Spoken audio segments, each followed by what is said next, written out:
Hello everyone, in this video I will show you a hidden Windows 11 feature that lets you instantly close any running or frozen application directly from the taskbar without opening Task Manager. So let's begin.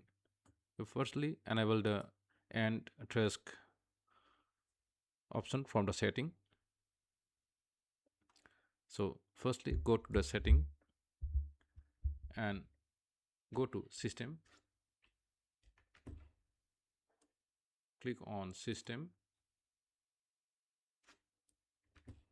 Now go to for developers.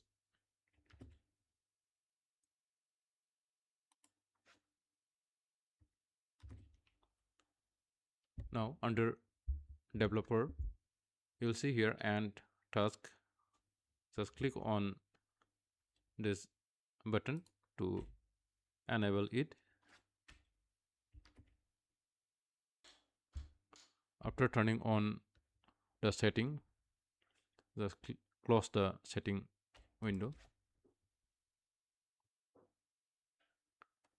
Now whenever any application go unresponsive or